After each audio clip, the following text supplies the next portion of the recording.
Welcome to Scene, where the art world meets the real world. Every 2 weeks, we sit down with emerging and established artists to offer a genuine glimpse into their lives and minds, all in an authentic and totally straightforward manner. I'm Carrie Scott, your host. And with 2 decades of experience as a curator and art historian, I firmly believe in the transformative power of art, if it's seen.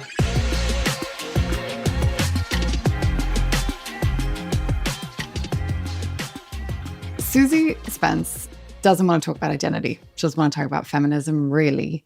She just wants to talk about painting. And let me tell you, this woman can paint. Again, I happened upon her work by mistake, and sometimes those are the best discoveries. But I was in Vermont for the summer where my parents live, and she came to a talk that I did, introduced herself, and I looked her up and thought, what's going on here? Turned out she had a show at the Bundy Museum in Warren, Vermont. And so I went over to see what her work was all about. It's bold. It is strongly feminist. There are these female figures who are kind of like guides for us, widows, brides, their identity slightly tied up in who they are or are not married to. They're strong. They're engaging with the viewer. And then she also has this other narrative all about the hunt. So whether it's fox hunts or equestrian kind of themes, there's a story here that's being woven together about who's being chased and who's being hunted and who is the victim versus who is the victor. And the work, the painting itself, is heavy. It's dense. It drips with the weight of its own making. These paintings stay with you. They're so strong that they kind of burrow. And our conversation was similarly dense. I don't think I even scratched the surface with Suzy. I think there's so much more that she's got to give in terms of a conversation about painting, a conversation about being a woman who paints, and a conversation about a history of landscape painting and pastoral painting if you're a woman. So if you feel like crunching on all that with us, tune in. This is a good one.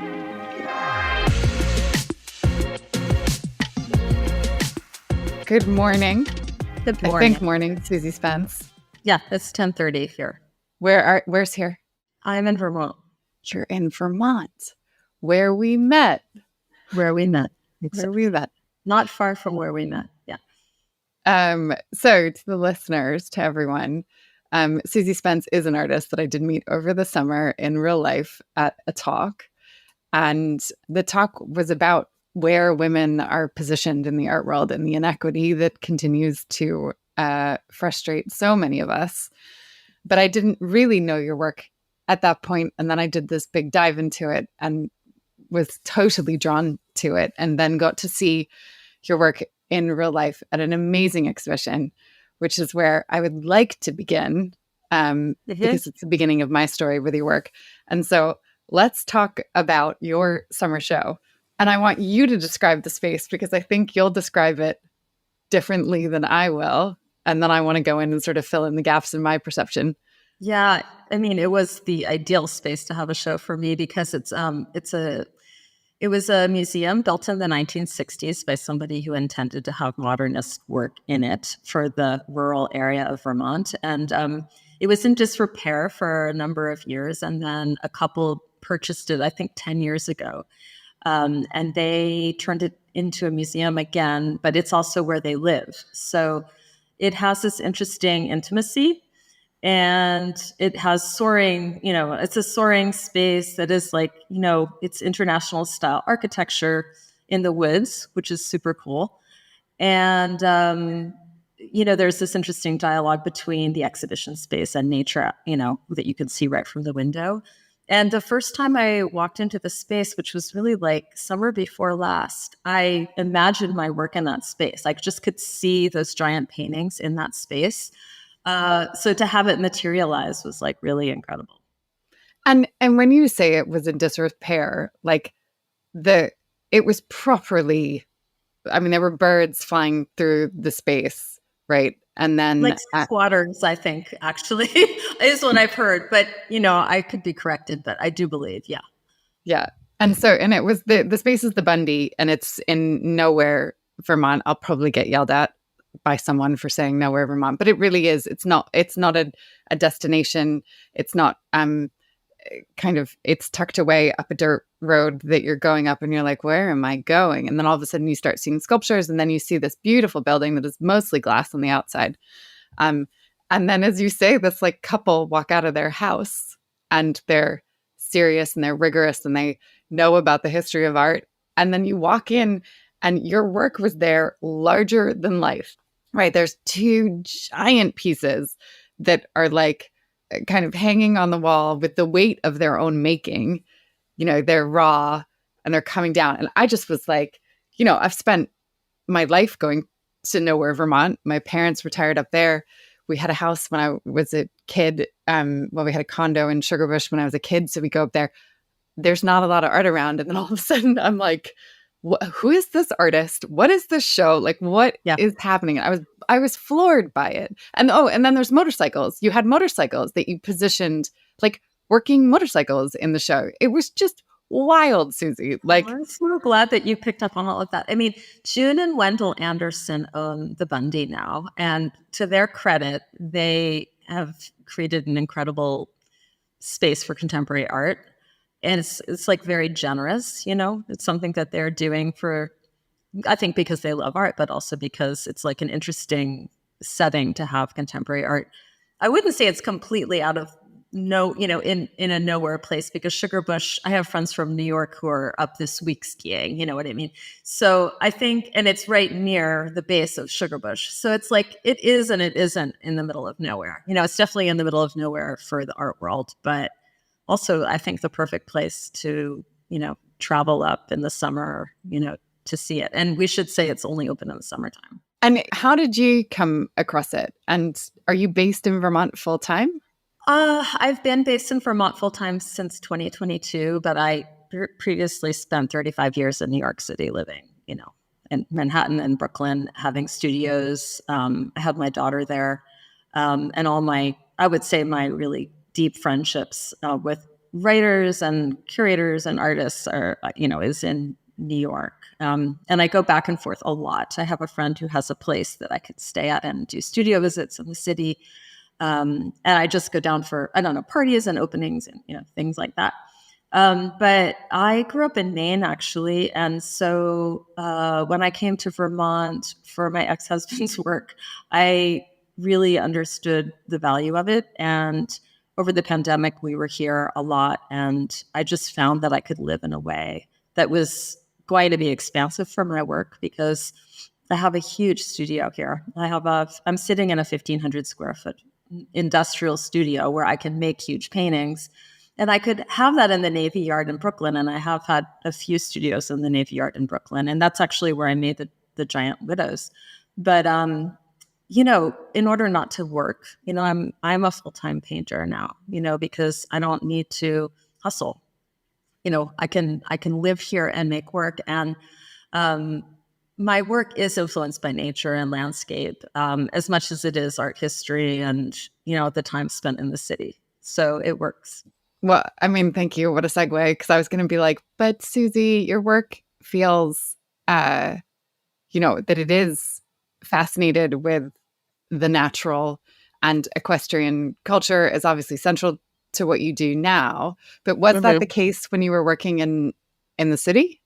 Yeah. So my first exhibition was a solo show I had at this very downtown gallery in Soho called American Fine Arts, run by Colin DeLand, who's quite a well-known figure, at least in New York, sort of legendary, art dealer who was more of an artist than he was a dealer. And this space was really engaged with institutional critique. I think it was an experimental gallery with a weird name, even the name was a joke, I think. But yeah, that is where I had my first exhibition. And he showed fox hunting paintings that I made in 1996, some of my very first work. He thought it was hilarious, And back then my work, while I was using that subject matter, they were more ironic, and I wasn't as invested in them. And I think it was being young, and it was also like in the 90s, there was a lot of irony in the culture. And over time, as I grew as an artist, I became more invested in the subject. And when I started coming up to Vermont, I started horseback riding again, which is something I did a little bit as a kid and always loved. But as an adult, I could really do it. And I found ways to make my life and my work just completely integrated, and that's still the case. And even more, possible living here right now. Well, and like, thank you for being so honest about that, right? Well, I mean, I guess there's a couple themes there. One is that like you don't have to live in a major city to be a successful artist. And I think so often we all get seduced by this notion that like the city is the only place you can do things. And it's just not the case. But also like I love that you caveated it with saying to me, oh, but the widows were made in Brooklyn, right? Like they were made in the Navy Yard because actually you were working on that scale in the city. So you've kind of found this way through that works for you so elegantly. And right, like while I said, and I did it as a quick sort of throwaway comment, this like idea that your work is centered on equestrian culture, it's actually for me so much more about strength and power and femininity and balance and right, this like that's all tied up in everything that you're doing, which I realize is not a question and just a run-on sentence, but I think, do you find that you're trying to do all of that in the work, like that you are trying to give women power, give like nature a different twist? Mm-hmm. I mean, that's interesting. I haven't heard nature a different twist, but well, because it's not pastoral. It's not like, I mean, yes, there is that in it, but it's not this just like, oh, here's a pretty landscape, or here, you said that you did fox hunting paintings. Like that's not just let me show you a landscape and put a beautiful figure in it. There's a politics to horse.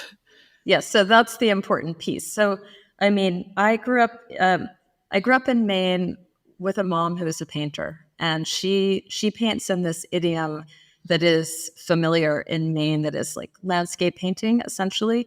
Her work is a lot like Lois Dodd's work.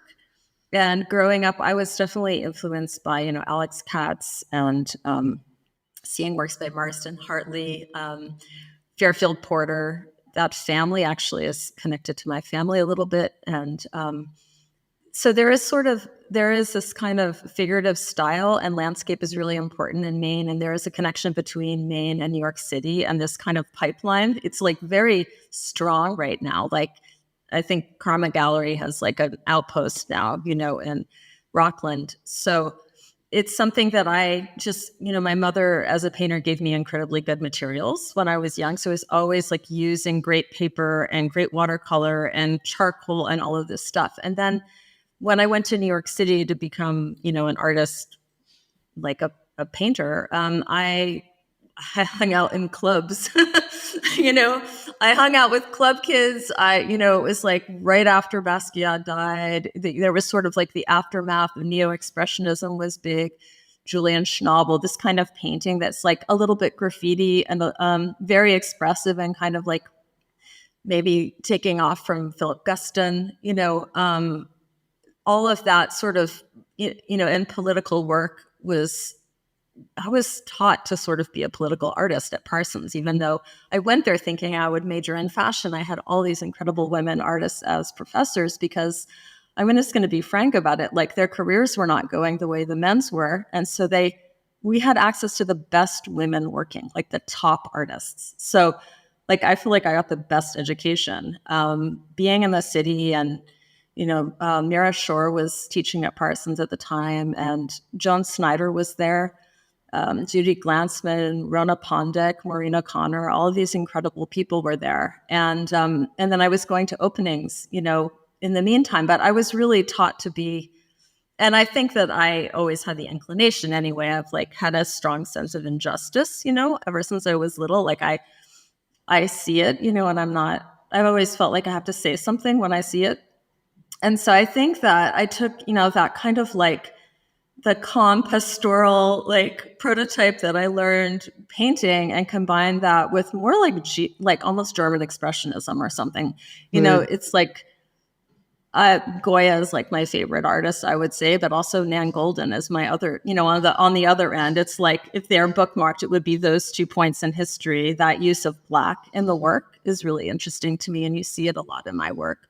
So using fox hunting, using like English sporting art as a departure, it felt like an untapped area to me, but it also, I think, connects to politics in an interesting way. And also the use of horses are in all art, in all cultures forever, right? So if you go to the Met, like I was just there 2 weeks ago, I was in the Japan section, and there are these beautiful paintings in ink from the 1600s of men on horses. And I was so drawn to that. And so it kind of makes me laugh when people are like, are you always going to have horses in your work? It's like, well, I mean, is Robert Ryman always going to make white paintings? Did they ask him that, So I have to kind of contend with that a little bit, but I also have decided just to lean into it. And good, right? Like, yeah. Yes, please. We need, like revisiting themes of the hunt, which I think is what you do. It's so layered, right? You think about who is being hunted. I certainly there's one work that was up at the Bundy that was a whole scene of like a bride and a groom, maybe. I'm now racking my brain for this. Yeah, but you're right. Yeah, a bride and a groom.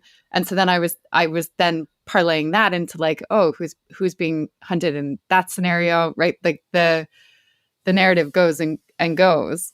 Do you think that there is, well, why? So the work's behind you. You black out the background, and that's obviously a choice. Why are you doing that? Why remove the landscape? That's so interesting. That's funny because I was looking at Goya's portraits before this phone call because I was thinking about the black, and then it might come up. And it's remarkable. He used black so much, not even in the backgrounds, but also in the clothing, right? So there's just so much black. And then you see it in Courbet and Manet. And I think Manet is like, it's sort of cliche, but he's such a touchstone for so much contemporary painting, I think. It's an interesting frame, and it's an interesting mood. And maybe growing up in Maine, there was a lot of darkness in the winter time. You could attribute it to that.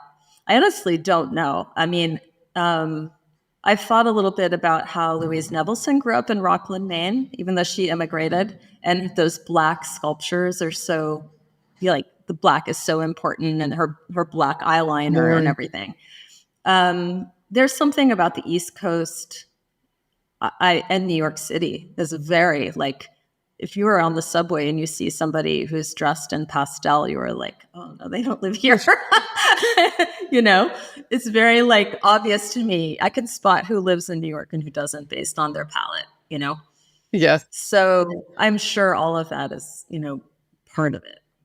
Well, and okay, so let's talk about clothes, because it didn't surprise me when you said that at Parsons you were planning on being in fashion, because the clothes that your figures wear are elaborate, whether it's, their helmets, their horseback riding helmets, or the unbelievable necklaces that you layer on them, or even the dress and the bride. I immediately knew with that central piece at the Bundy that she was a bride, even though it's not an obvious wedding dress at all. So how do you how do you come up with what to dress them in? Are you pulling that from a source somewhere, or is it just imagined?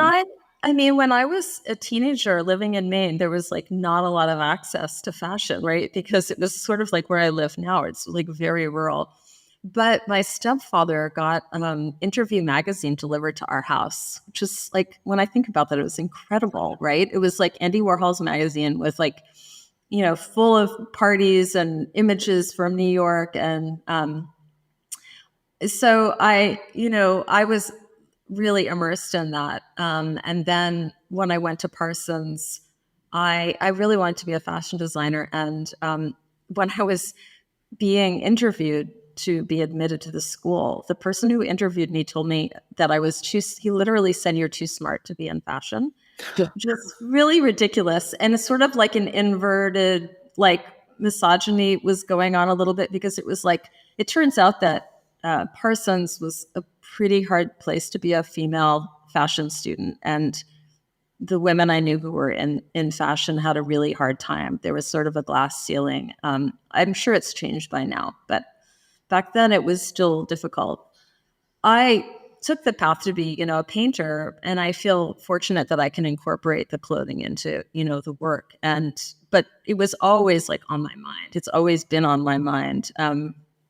I was married to a fashion photographer for a little while too, and so I did get to work on set a lot. And fashion photography in the 90s like definitely influenced me, because I was like thinking about it, looking at it, and the paintings that I love, like Sargent, I love his portraits so much. I love the clothing in them. And, the artists we've already talked about really deal with clothing in an interesting way too. And I, as a feminist, I feel that like clothing is the thing that women have been able to use to express themselves forever, right?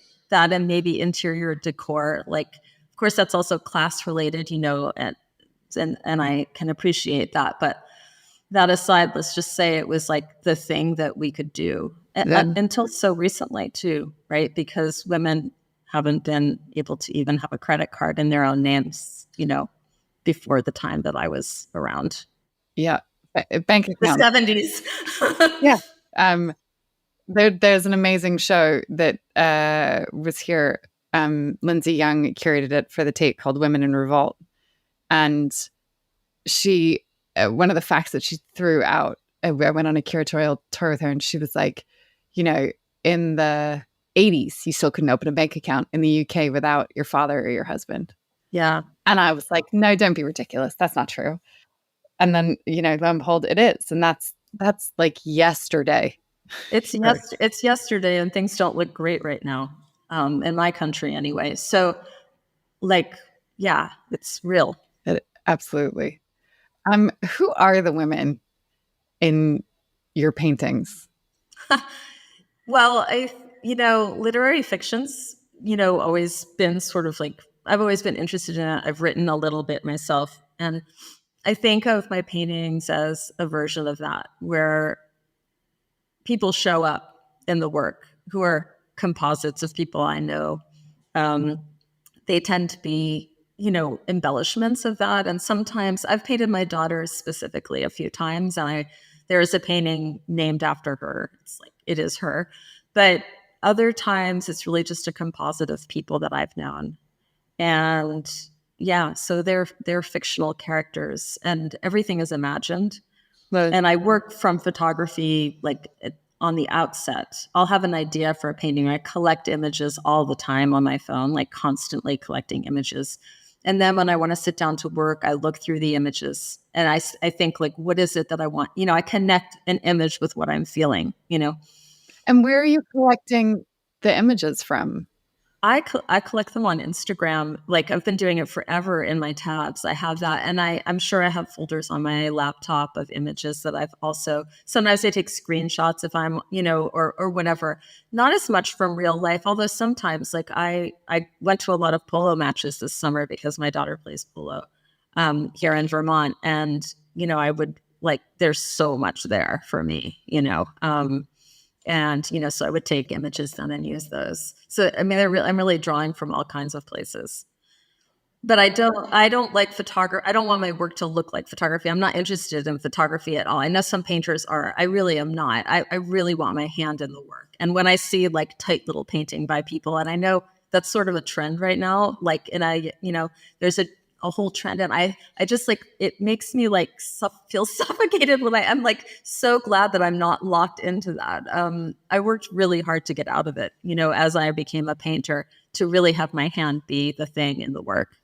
Well, but and that's that balance again. This like it's a balance between letting the whole thing fall apart and controlling it. So your work Mhm. bears the drips of yeah, being confident enough to be like, okay, the paint's going to do what the paint's going to do. And I'm sure you know more than I understand like where the paint's going to end up, but it just feels so brave that you're like, all right, it's just going to drip. And that's what I meant about the ones, the big ones on the wall at the Bundy, that they felt like they had the weight of their own existence, like of you just being like, okay, the paint's going to pool, the paint's going to pool. That's okay. I'm fine with that. But so you're saying it's all like a composite. Does that mean that the horses are composited together too from horses that you know? Yeah, I mean, there's a horse that I rode over the pandemic who just sort of came to me for a little while. I had her for a little under a year, and she was a paint, so she was like black and white. And I loved her so much. And she's in a lot of the work around that period. You know, when I would do a scene with a lot of horses, you'll see that there is that she's there, you know. And now we have a horse. She's really my daughter's horse, but I ride her too. And she's a classic thoroughbred, you know, and she has she's a very beautiful horse, you know, very like her conformation is beautiful. And yeah, she's in some of the work, but it's not important to me. You know, I'm not trying to recreate reality. That's for photography or documentary film or something. You know what I mean? That's not what I'm doing. I'm writing poetry. I'm painting poetry. You know, it's each work is like hopefully indescribable verbally, right? Like the works should stand on their own. So I can talk about them, or an art historian can talk about them, but really they just exist and they're there. It's like my desire to connect with other people. I sort of put this thing in the world and I want them to, I want to make connections with them. And so it's like an offering. And I feel like this with painting, like, or any art, but it's sort of the artist is extending their hand and saying, come with me, you know? And if I want to take that artist's hand and go with them, I trust them on their journey and their world. To me, that's like success, you know, that you are willing to kind of like go there. And so I feel like my paintings are always sort of like extending that hand to people to bring them in, you know? I've never heard anyone say that hopefully you just said, hopefully my work is indescribable visually. And I love that. Right. Yes. Because you can't describe a sunset, right? The sun's going down right now over my office window. You can't really do that. But we all try and describe artwork, and maybe that's the giant mistake, is that like actually visual literacy is just being able to look. Yeah, but I have a lot of I do love art criticism. I love art writing. I've read a lot of it. I've written a little bit myself, and it's its own thing. I think it's just its own art form, you The know, its own kind of expression, and I really respect it and think it's worthwhile. I think you could have 10 people write completely different things about the same painting, right? But the painting is going to be itself. The painting won't change, but everybody will have a different way of writing about it. So in that way, I feel like you can't pinpoint it there. And I also I feel like paintings are eternal in a way that's so much of like what is eternal besides painting? Maybe architecture, maybe. But even that falls down. You know, I feel like painting lasts and lasts in a way that maybe no other art form does. If you know, you could be a very famous actress, but your work is going to disappear. Eventually, it's going to disappear. Whereas I have the hope. I don't know if people will always pass my paintings down from generation to generation, but that's you see that happening. You know, there's a chance that it could last hundreds or thousands of years. You know, I think that's just profound. Yeah. Does that not scare you? I was talking to someone who wrote a book recently, and I was like, "Why'd you do that?" And he just flippantly was like, "Because I'm worried about dying." I was like, "What?" Yeah. He's like, well, there'll be nothing left of me. The book will be there. Mhm. Is that part of your project? I am close with a painter named Catherine Lynch, and she said to me one time, she said, the reason I paint is because we die. And I thought that was really profound. It's never left me, that idea. She said it, and she's a great painter. And anyway, I'm sure there's something like very. I didn't set out in life to do it that way. Like it's just, it sounds overly romantic, but I just feel like this is what I was put on earth to do. So I don't really have a choice, I'm always navigating it, I'm always like, for a long time, I was like hustling to make it happen. Now I feel like I'm settled and it's very much flowing, that I don't see how I would ever be any other thing, unless I went blind, and then I'd probably be like a musician or something like that. Like it would just translate into something else. I think about that all the time. I think about what would happen if I go blind. I think it must be my biggest fear. Right. Because I'm like, my identity is tied up in seeing and looking, and I just wouldn't know what to do with myself. So I want to go back to this. Who are these women? Because they're widows sometimes, they're brides other times. They often seem tied to, like, their identity is tied to whether they're married or not. That's so interesting. I own a Nan Golden photograph that's in my living room.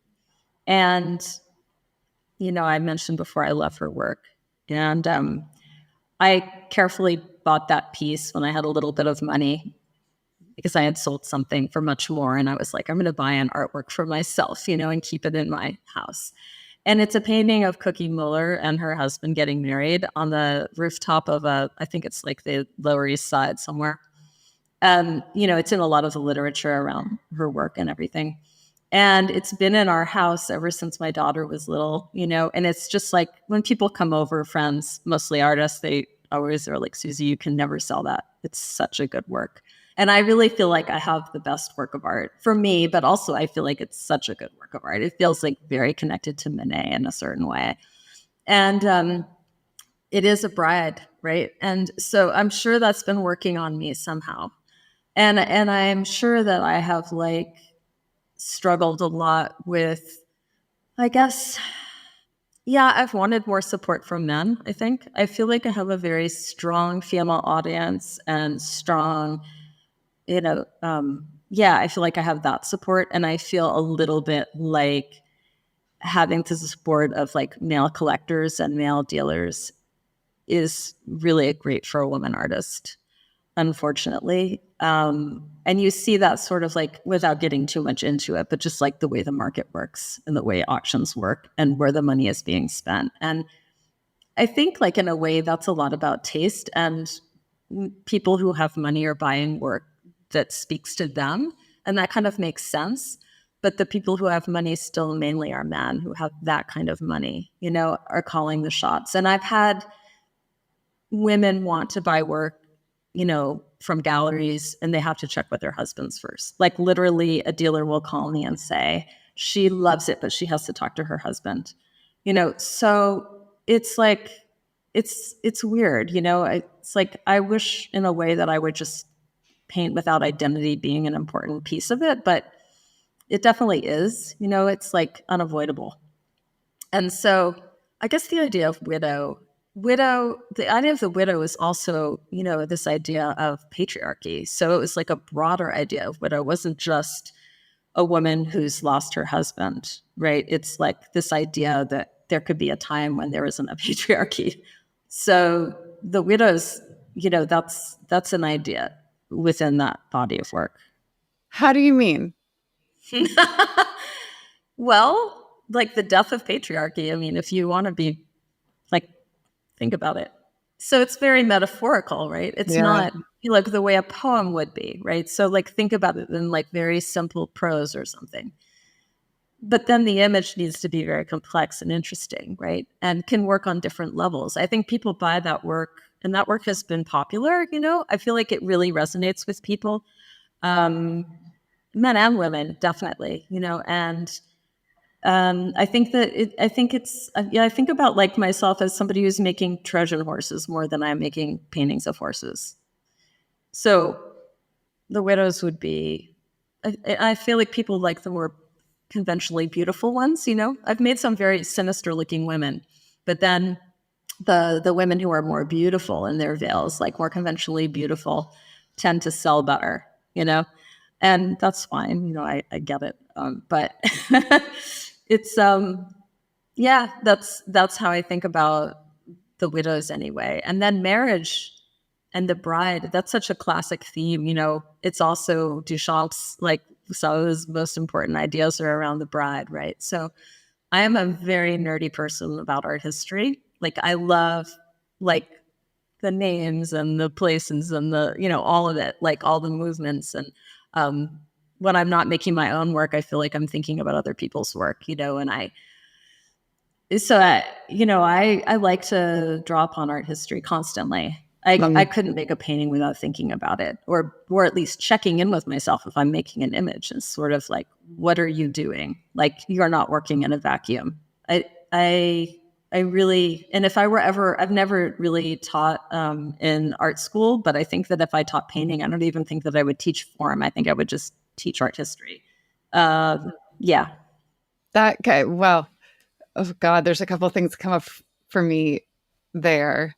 One of the things I was thinking about when I was prepping for this was how much, this is going to sound so backwards, but how much you're kind of leaning on the like a still life, which I know makes no sense. There's no fruit in your work, not that I've seen. There's no like um you know, it's not a, they're not memento moris. They're not, but they are somehow.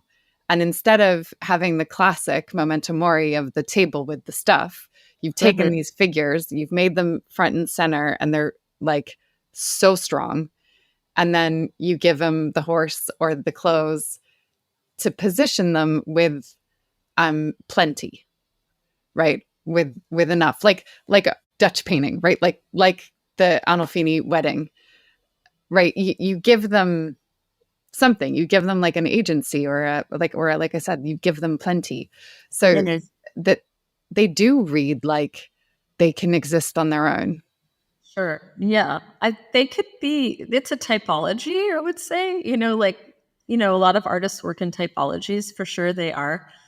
And I think a friend of mine who was going through a hard time wanted one in her house, like to make her feel safe.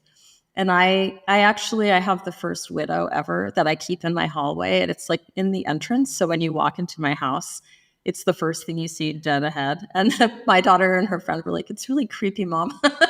But I think she's beautiful, and you know, she's really important to me. And I won't sell her. You know, I want her. Yeah, and I feel like she was made to sort of protect me in Good. a certain way. So yeah, there is something about matriarchy in it, you know, matriarchy, patriarchy, like all of that, and the authority that they have is kind of like bestowed upon them with the top hat, which, Yeah. yeah, to me that's sort of authority, you know, and agency.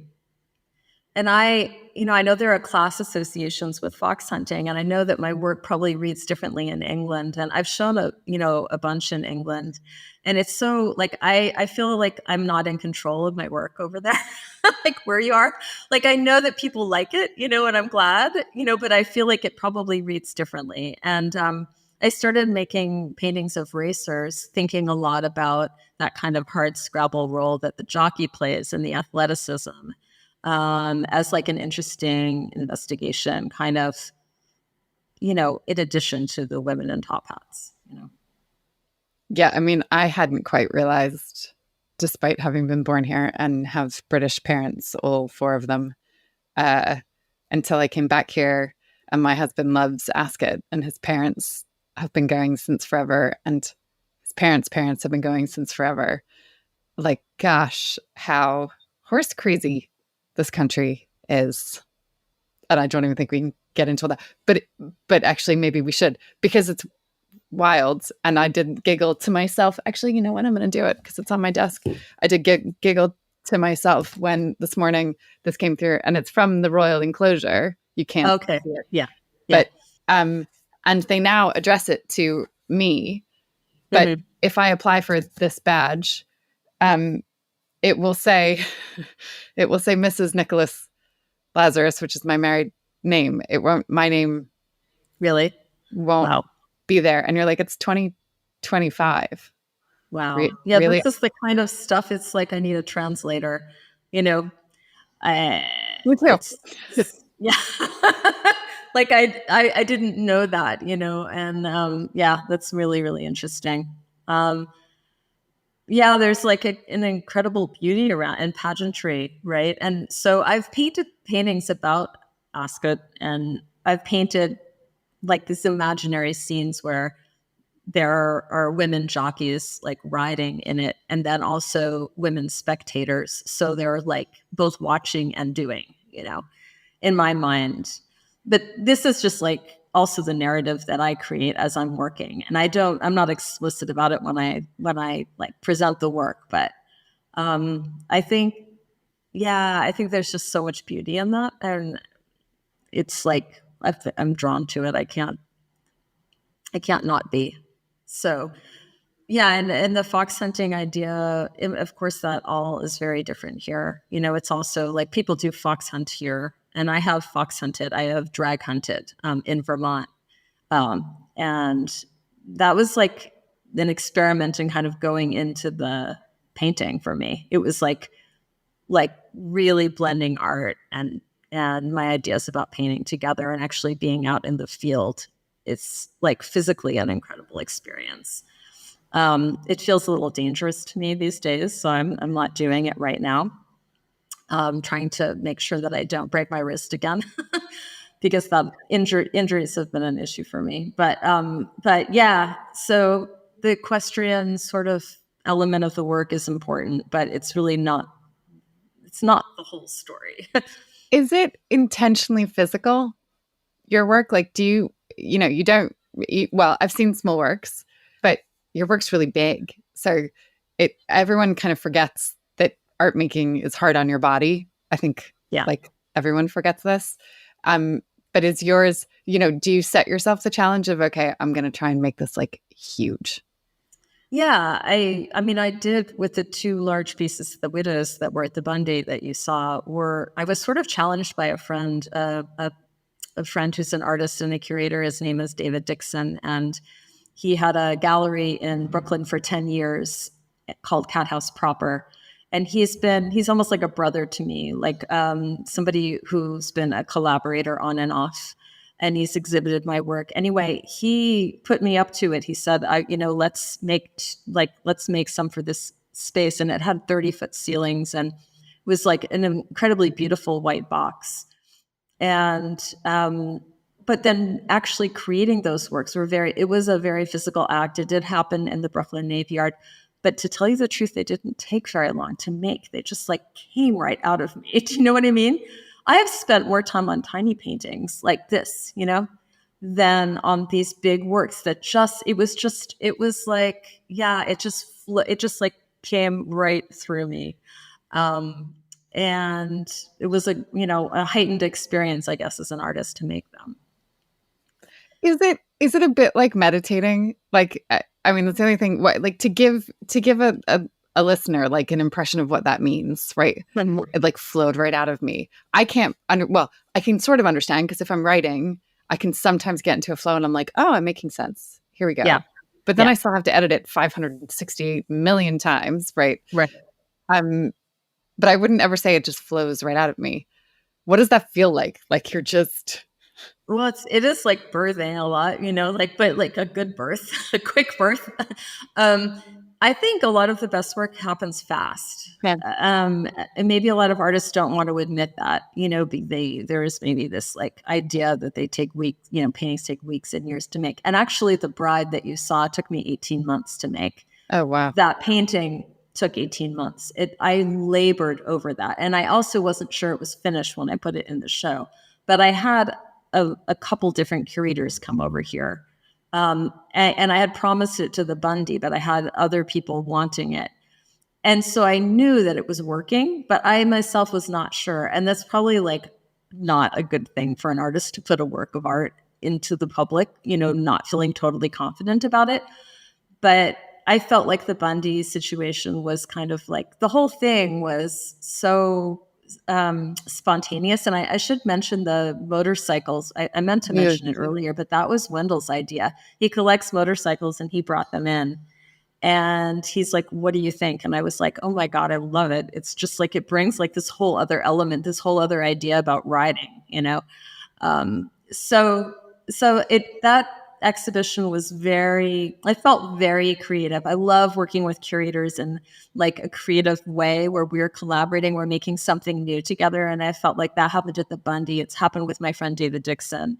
Where we made, the first time that I showed the widows was at his space, and he played a role in their creation and his encouragement and in the way he hung them and all of it. So that's, like, I hope I have more opportunities like that.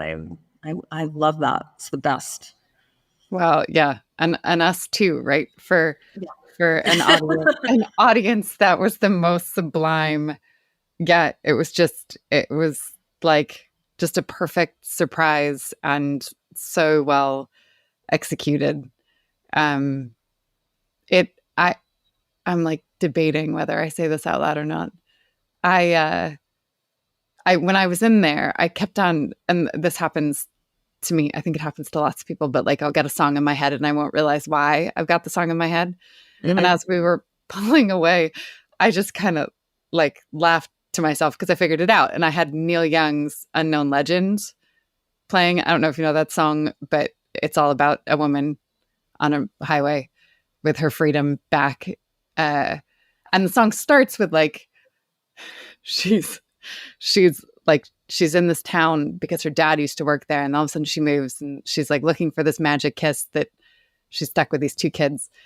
And I think your work does something fundamental there. And sure, the bikes in the show helped pull that out, but it got me thinking about like marriage, motherhood, losing your husband, and who we remain through all those phases that society sees us change through, right? Like we're still the same person, whether we're married or not. We're still the same people with kids or not, though.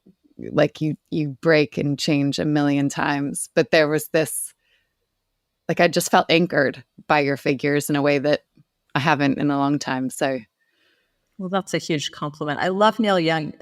When I was a kid, Heart of Gold was my favorite song, and Harvest Moon is just such a beautiful album. So I got chills when you just said that. I was like, I love that music, and I listen to music when I paint, and I feel like music can have the kind of adrenaline even, that I need to make paintings. I might be a little bit of an adrenaline junkie, actually. I feel like when I make big work, if I have really good music on, it does become like meditation. I get like this rush when I'm working.